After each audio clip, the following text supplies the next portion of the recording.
The following program is produced by students of the Brian Lamb School of Communication at Purdue University. On this spooky edition of Fast Track, we're showing you why students have more than one reason to be dressed in costume this Saturday. But first, we'll tell you about a new campaign that could mean big changes for the university. These stories and more coming up on this Halloween edition of Fast Track.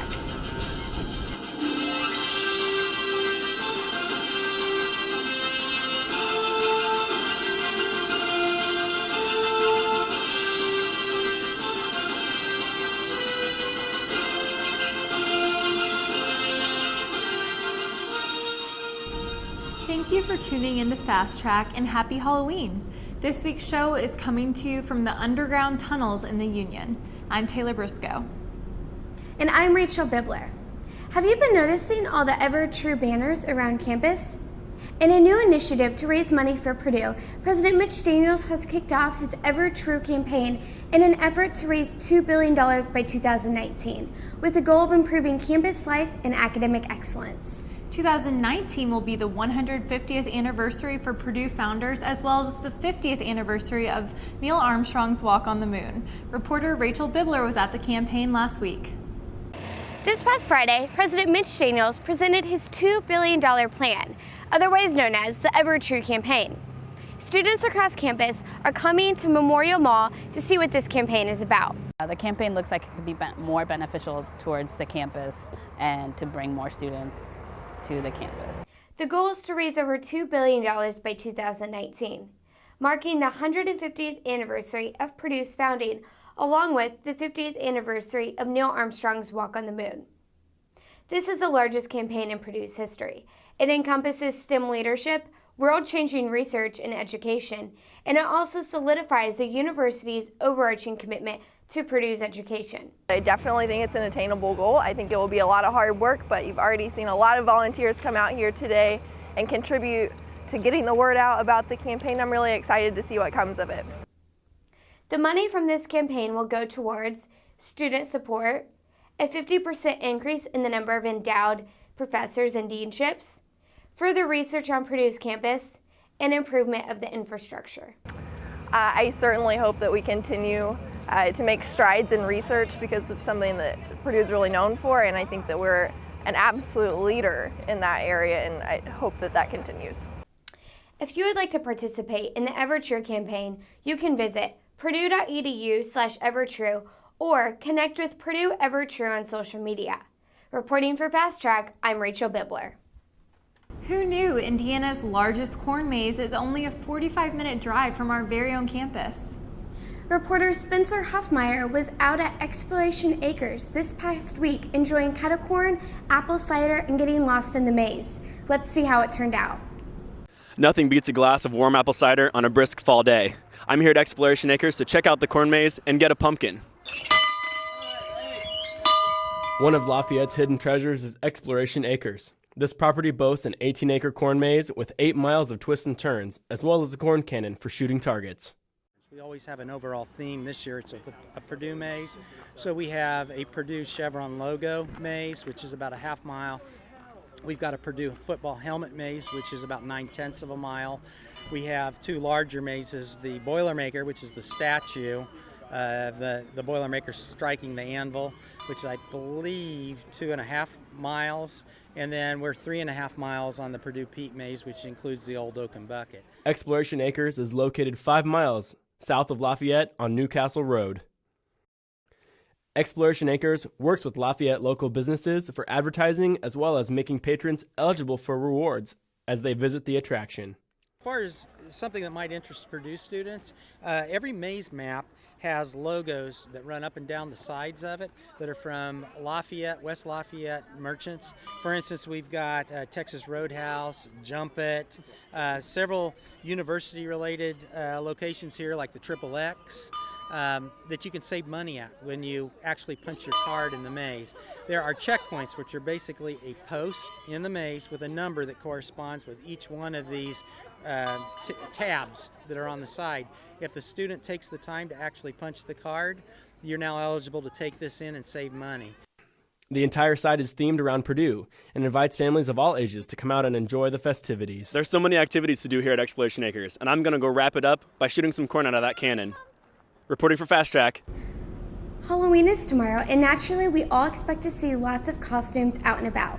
But this is not the only reason you'll be seeing students in costumes this Saturday morning. Students extend the fun of dressing in costume beyond the single day of Halloween. With only a few home football games left in the season, reporter Krista McEnany has the scoop on what all the fuss is about. Breakfast Club is considered a very unique, unofficial tradition here at Purdue, and many say that it is a tradition that students must take part in before they graduate. This tradition takes place during football season, where students gather early in the morning during Saturday home games at the local bars. They drink, and more interestingly, they dress up. I am a loofah, hence the loofaness and the rubber ducky, and I am representing IU. Boo. I'm a loofah as well, but I'm representing Purdue, of course. How long did it take for you to put your makeup on? An hour. Yeah, just about safe. Yeah. When did you decide what your costumes were going to be? 2 weeks ago. Yeah, we were planning it for a little while. Pre-breakfast club drinking isn't an uncommon event, and in situations such as this, the conversation wasn't always coherent, but it was still always interesting. Social events such as Breakfast Club often bring about unique opportunities to meet new people, and in some instances, it may even bring about the opportunity for a new business. I made this myself. This is a full-time job. Oh, okay. Well, it looks really serious. Jeff and I started our own seamstress business. Very nice. How is that going for you? Not very well. Not many people in West Lafayette need a seamstress. Really? Why not? I mean, there's so many people out here. Maybe you should start advertising here through the lines. I'm scared to talk to people, so that would not work. People actually don't like us because I don't know why. It turns out there's a place called Party City. Who would have thought? And, you know, a lot of competition. There is. Plenty there. Not enough support for the local business, huh? Yeah. You know, we're all about trying to find people, and then it's just like, there's a whole deal, and like every once in a while you'll just find like a car with a right turn signal on, you know? Right, I know, that's always such a problem. That's what I'm saying. Breakfast Club is a relatively new tradition at Purdue University. It originated in the late 1980s when the owner of Pete's Bar and Grill came up with the idea of Breakfast Club. In order to compete, the other bars came up with different versions of Breakfast Club. Then, students decided to make this tradition more interesting by wearing crazy costumes and have made it into what we know and see today. If you choose to be a part of this tradition, know that you must be 21 to drink at the bars, and be sure to wear a costume. For Fast Track, I'm Krista McEnany. Stay tuned, because when we come back, we're taking a trek through a trail of scarecrows. We've also got your first look at weather, back after this. It's one small step for man,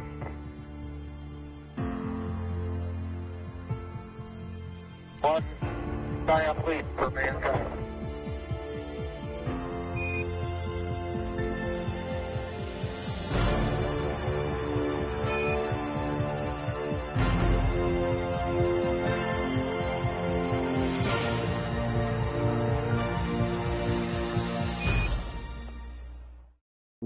We are all Boilermakers, but we're also much more.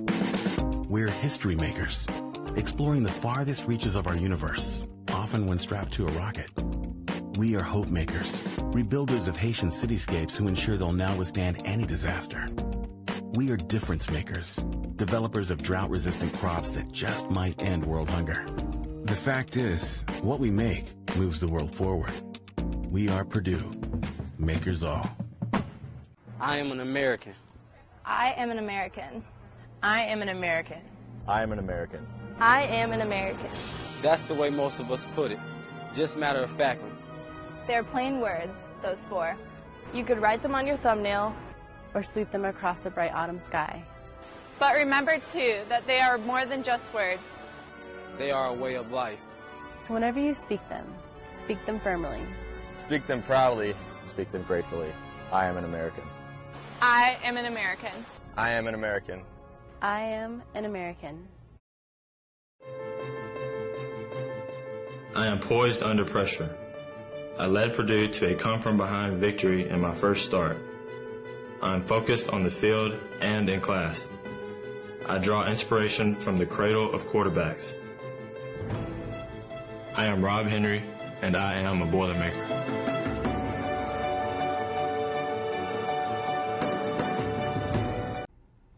welcome back. After some rain showers earlier this week, we did have a good bit of sunshine today. However, increasing clouds as this cold front is going to be passing tonight through tomorrow, bringing us some rain showers late tonight and throughout the day tomorrow as well. But good news, we do have another warm up on the way next week. But today in Indiana weather history, on October 30th, 1993, there was 2 to 6 inches of snow that fell across the southern half of the state. Now, we don't have anything like that, just some rain headed our way, so be fortunate that our Halloween is not going to be spent right after a large snowfall. For tonight, 48 degrees with mostly cloudy skies at 8 p.m. Those clouds are going to continue to increase as we head later into night with this approaching cold front. 10 p.m. 45 degrees, dropping down to 44 degrees by midnight. It's after midnight that we really start to see those chances of showers ramp up. 44 degrees with a 50% chance of showers by 2 a.m. tomorrow morning. Now, most places lows are going to drop down into the lower and mid 40s, getting down to 44 here in Lafayette, 43 in Rensselaer, as well as 46 out in Champaign. We're going to get down to 41 in Fort Wayne, as well as 43 degrees for the low in Indianapolis. As always, we want to share viewer photos with you. This is a little different than the photos we've been seeing the past few weeks. Not a lot of sunshine, some cloud coverage that really moved in early in the week. We wasn't all cloudy though, not a whole lot of rain. We did see some sunshine as well, partly cloudy skies, and lots of leaves still falling as they have reached their peak. I will have the timing on the rain showers and how it's going to affect your game and Halloween plans when we come back. Thanks, Krista. Well, if running and weightlifting isn't for you, but you're still looking for a fun way to work out, this might be the solution. An aerial yoga studio just right off campus offers classes that will give you the chance to fly through the air as you tone and tighten. Reporter Julie Villanova had a chance to experience this for herself. Aerial Yoga Studio, Studio Soar, located in Wabash Landing, offers yoga, aerial yoga, and pole fitness. Owner Rhonda wanted to help Purdue students release stress and create a mind-body connection through exercise. I was tired of tearing people down and tearing families apart, and I wanted to do something different. And I went to a Pink concert and saw Pink performing aerial arts in her concert and decided that that's what I wanted to do. So I started Studio Soar and started teaching how to do aerial, and we added pole fitness as well and mat yoga, and that is Studio Soar as it is today. Students and local Lafayette residents have utilized the studio for fitness classes and a place to purchase lotions and scents, which open up the mind into a spiritual healing zone. The studio announced last week that it is closing in the beginning of November 2015. They are offering special deals to close out their studio. Daily class rates that are right now, they're $10 a class, and for the month of October, for the remainder of October, you can get an unlimited membership for $20 to attend any and all classes that are in the month. Instructor Jennifer, who has worked at the studio for almost 1 year, teaches these classes with the goal of helping others release stress and educate individuals on their health and well-being. If I don't do yoga, I notice a big difference. The body awareness that you gain, the calming of the mind, just from one, releasing tension in your body altogether so you feel better.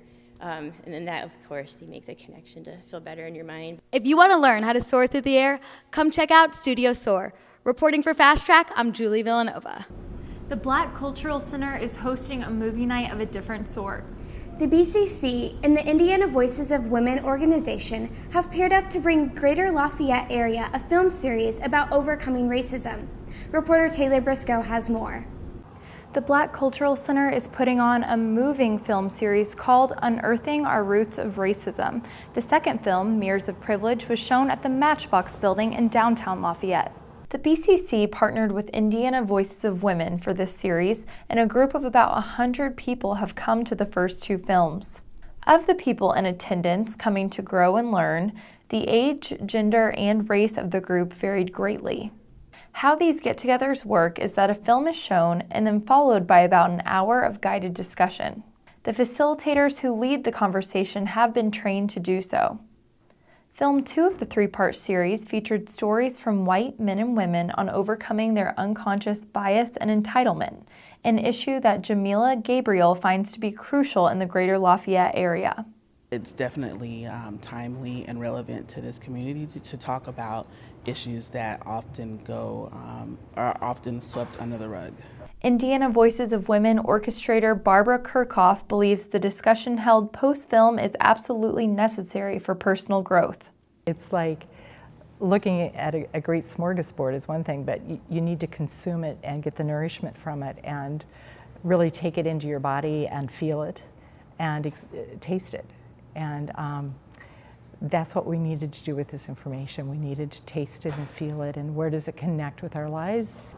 The final film in this three-part series, Light in the Shadows, will be shown November 18th right here at the BCC on campus. Reporting for Fast Track, Taylor Briscoe. Fall in the greater Lafayette area is an exciting time. With so many different activities going on, community members and students can stay very busy. Reporter Liz Van Oostenburg visited Prophetstown State Park to check out a relatively new family-friendly tradition called Trail of Scarecrows. For 6 years, businesses, clubs, organizations, and even people with that creative edge make a scarecrow just like this bird watcher over here and bring it out to Prophetstown Park for the Trail of Scarecrows. From October 3rd till November 1st, Prophetstown Park runs a unique contest and fundraiser involving many different types of people from the greater Lafayette community. We reach out to the community, anybody and everybody. Scout groups, businesses, church groups, Purdue organizations, you name it. Angie Manuel, an interpretive naturalist at Prophetstown Park, loves the Trail of Scarecrows and what it brings to the park. This is just a great time of year for families to get together. Some people think it's the last hoorah for the weather. It just doesn't get much better than this. These aren't your normal scarecrows. These are goblins, ghosts, bird watchers, animals, and friends, all bringing something special to the trail. They all get pretty creative, and some of them stick out.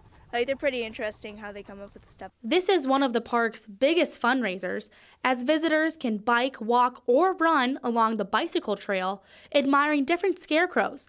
Then they will have the opportunity to vote for their favorites in the form of penny votes, and then all the money goes towards the park. We just wanted to look at all the pumpkins and all the scarecrows. A tradition has been born with the Trail of Scarecrows as it kicks off fall for the Prophetstown Park visitors and employees. People come from all over for the Fall Fun Fest weekend, and they camp out with their family and friends for some trick-or-treating and hay rides. There's also the campsite decorating contest, keeping up with the creative spirit of Halloween. Yeah, they'll be coming around. We'll have smoke and we'll have the lights blinking and everything, and they'll be coming around. Bring your friends and family and check out the wide variety of scarecrows that Prophetstown Park has to offer. Reporting for Fast Track, I'm Liz Van Oostenburg. When we come back, Krista will have your full look at weather. We'll also take you on a trip that gave students an eye-opening look at life during the Civil Rights Movement. Stay tuned. It's one small step for man,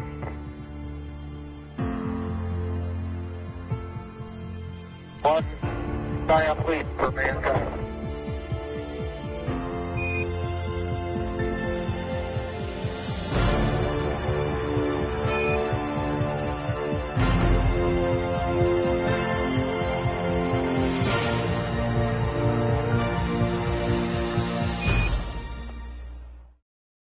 We are all Boilermakers, but we're also much more. We're history makers, exploring the farthest reaches of our universe, often when strapped to a rocket. We are hope makers, rebuilders of Haitian cityscapes who ensure they'll now withstand any disaster. We are difference makers, developers of drought-resistant crops that just might end world hunger. The fact is, what we make moves the world forward. We are Purdue, makers all. I am an American. I am an American. I am an American. I am an American. I am an American. That's the way most of us put it. Just matter of factly. They're plain words, those four. You could write them on your thumbnail. Or sweep them across a bright autumn sky. But remember, too, that they are more than just words. They are a way of life. So whenever you speak them firmly. Speak them proudly, speak them gratefully. I am an American. I am an American. I am an American. I am an American. I am poised under pressure. I led Purdue to a come-from-behind victory in my first start. I am focused on the field and in class. I draw inspiration from the cradle of quarterbacks. I am Rob Henry, and I am a Boilermaker.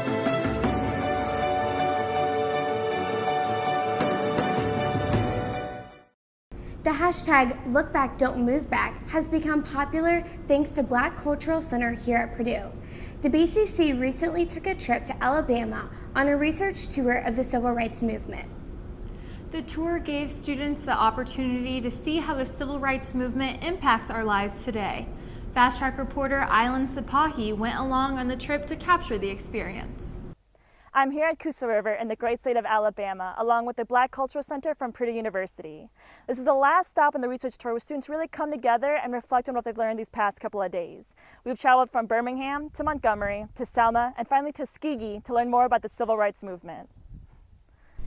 After a 3-day civil rights movement tour of Alabama, Purdue's Black Cultural Center ended their journey at Alabama's 4-H Youth Development Center. The center's beautiful scenery of the lake and trees made it an ideal spot for the students to reflect on what they have learned from this trip. They spent their time here in workshops ranging from activities like writing and poetry to dancing and singing, and showcasing what each of them has learned. The students also participated in team-building exercises to better connect with one another and open up about their personal experiences on this trip and what they have learned. I came on this trip looking for action items, things or actions that I can put into place to help the youth, the Black youth. One of the things that I have taken away from this trip is that you're always walking in historical footsteps. I would say the thing I learned on this trip was the fact that the whole movement, it wasn't just as whitewashed as we were taught in school. And we talked about the idea about how like every Black person is this individual powerhouse, but every powerhouse has to have some source. Like you can't just keep generating your own energy. You get tired, you get bogged down by doubt. But these communities are what help us to push through that, help us to persevere, and really help us to recharge to be able to continue the next day. For Fast Track, I'm Island Sapahi.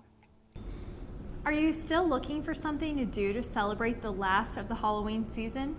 Not to worry, Beth Stanley is taking us to historic Adams Mill to show you some more ways to enjoy the fall weather on her second segment of One Tank Trips. Hi, and thank you for tuning in to One Tank Trips. On this week's edition, we're filling up the tank and heading out to an old grist mill near Kokomo, Indiana. This place is just as beautiful as it is historical, so let's take a look. John Adams came here in 1831. The local story is he walked from Lafayette, followed Wildcat Creek up this way looking for a site for a mill, landed on this spot, and entered the land in 1831. I think first 80 acres, and eventually he acquired a lot more land. Presumably cut his own timber and then built a small grist mill. And he must have been reasonably successful because in 1845 he tore down the small grist mill and built this one, which is behind me. Today, Adams Mill has been preserved as a historic site that showcases machinery that was used to create flour years ago. Though milling ceased in 1951, the machines have been kept on display for visitors to see and learn more about the industry. The miller here, a fellow named Claude Sheets, decided it just wasn't worth it to retrofit an old barn, given the size and given the competition with the big milling companies that was developing. So he just decided to open a museum, called it a Museum of Rural Americana. The mill has since switched owners and is now a non-for-profit that is supported by local businesses and volunteers. It is also situated on 80 acres of land, which means there's plenty of room for outdoor activities as well. Place to get away from town and relax. It's peaceful out here. You saw the picnickers. Today, I think we've had 6 or 7 different photography groups out here taking family pictures, things like that. Adams Mill is a short 45-minute drive to Cutler, Indiana, just outside of Kokomo. They are currently preparing for the Halloween season with their Haunted Mill event on October 17th, 24th, and 31st from 6 to 10 p.m. And Al says they are always looking for volunteers. We'll decorate the mill up, import a number of ghosts and goblins, and try to scare as many little kids as we can, and adults too, for that matter. The mill's hours and events can be found on their website at adamsmill.org. Though Adams Mill is no longer a functioning grist mill, it is still open to the community to come in and learn about the mill as well as the surrounding area. It is also situated on 80 acres of beautiful surroundings for hiking, camping, and maybe even canoeing. Reporting for Fast Track, I'm Beth Stanley. This fall has been incredibly mild, so when will we start feeling the cooler weather more consistently? We'll pass it over to meteorologist Krista McEnany to find out. Well, thank you. We are going to see some increasing clouds tonight, as well as those chances of showers starting to develop after midnight.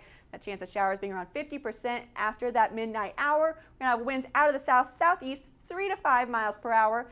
For your evening planner, starting off dry, 8 p.m., mostly cloudy skies, 48 degrees. As we said, those clouds are going to continue to increase as we head later into the evening with this approaching cold front. 10 p.m., 45 degrees, dropping down to 44 degrees by midnight. And around 2 a.m., that's when we start to really see the chances of showers pushing their way into the greater Lafayette region. 44 degrees by 2 a.m., dropping down to 43 degrees for the overnight low in Rensselaer, as well as 42 degrees for the low in Warsaw, 41 in Fort Wayne, and 43 in Kokomo. Just to give you a look at the almanac where we should be for this time of year and what we're going to actually see on Halloween. Halloween, we have a forecast high of 57 degrees with a low of 44. Now, a normal high temperature for Halloween in this area is 58 degrees, so we're going to get really close to that, but not dropping down to the low. 38 degrees is a normal low temperature for Halloween in this area, and we're going down to 44, so we're going to be a little bit above that. Unfortunately, we are going to see some rain during those Halloween plans, but the record high temperature for Halloween is 79 degrees, which was set in 1971, and the record low is 24 degrees, which was set in 1980. So luckily, we're not going to get quite that cool, just some rain showers on the way. In your football forecast, Purdue versus Nebraska tomorrow. It's going to be a rainy day, so make sure you're prepared with umbrellas if you're tailgating or ponchos if you're going to actually be attending the game. 8 a.m., 80% chance of showers, 44 degrees. By 10 a.m., we're jumping up to a 90% chance of showers, 47 degrees. At kickoff, sticking with that 90% chance of showers, 51 degrees, 53 degrees by 2 p.m., and 56 by 4 p.m. So it is going to be a rainy afternoon. High temperatures, we're going to get up to 57 degrees here in Lafayette tomorrow, 54 in Rensselaer, as well as 53 in Warsaw, 56 in Kokomo, and 57 for the high in Indianapolis. Now for the trick-or-treat planner or whatever Halloween plans you may have tomorrow night, trick-or-treating usually starts around 5 or 6 o'clock. We're going to still see those chances of showers in the area. It's dropping down to 56 degrees by 6 p.m., 7 p.m., 54 degrees. Now after 7 p.m., we do start to see the system pushing its way east and moving out of our area, but we're still keeping a high chance of showers right around 60% at 8 p.m., 53 degrees, and 9 p.m., 52 degrees with those chances of showers as well.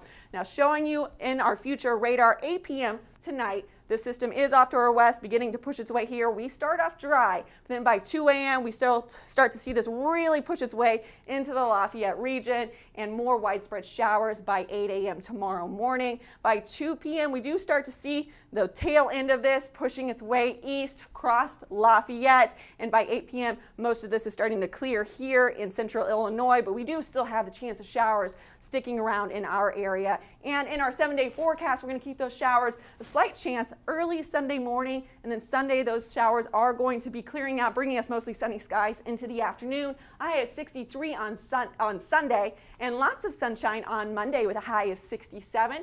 Lots of sunshine as well on Tuesday with a high of 68. The slight chance of showers returns on Wednesday evening. It'll be a sunny day, and then some increasing clouds and some rain showers in the evening with a high of 69, so close to 70, getting warmer. Thursday, a high of 67 with a 50% chance of showers. And to end your school week on Friday, 50% chance of showers and a high of 63. That's all we have for this week's edition of Fast Track. I'm Taylor Briscoe. And I'm Rachel Bibler. Join us again next week as we take you through more stories on Purdue's campus. Have a fun and safe Halloween.